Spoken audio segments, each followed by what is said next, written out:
Elections Officer Scott Nago was on the hot seat today, facing tough questions from the Election Commission. And now the commission will launch 3 separate investigations. This comes amid 2 lawsuits filed yesterday from some voters on the Big Island who say they were denied their right to vote. After 3 hours of emotional and sometimes heated testimony, the commissioners decided to conduct investigations into the makeup election in Puna last Friday. Nestor Garcia sat in on the meeting. Ness, what are the commissioners looking for in their investigations?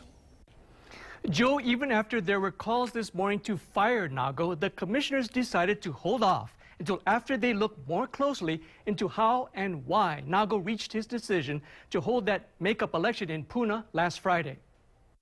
The chief election officer sat through 3 hours of emotional and sometimes angry testimony describing how difficult it was for voters in Puna in the aftermath of Tropical Storm Isel to make it to the polls for both the primary election on August 9th and the makeup election held 6 days later.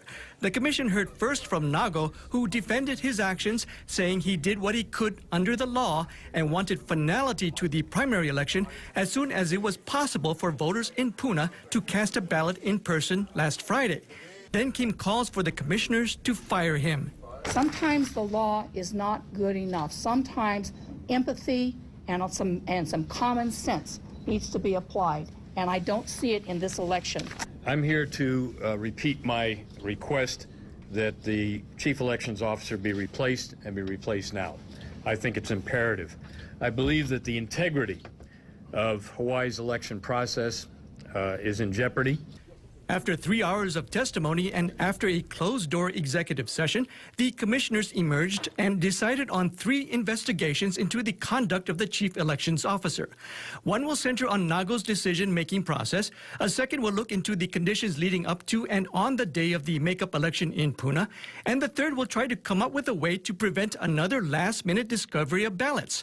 800 absentee ballots from Maui were found in a memory card, ballots that were cast in time for the primary election, but revealed and counted on the day of the makeup election last Friday. We want to validate what he had to say today. We want to validate some things in our own mind about the process, and without doing that, we were remiss in our job, I think. So you will await the outcome of the investigations before you place on the agenda in October whether or not Mr. Nago retains his position. I can't tell you whether we'll do that or not. Scott, there were calls for your ouster today. You have any comment on that? No. We're just preparing for the general election. That's all. Now, the commission is scheduled to meet again on October 3rd. We'll follow up on the outcome of the investigations and whether Nago will remain on the job as chief elections officer. Nestor Garcia, KHON2 News.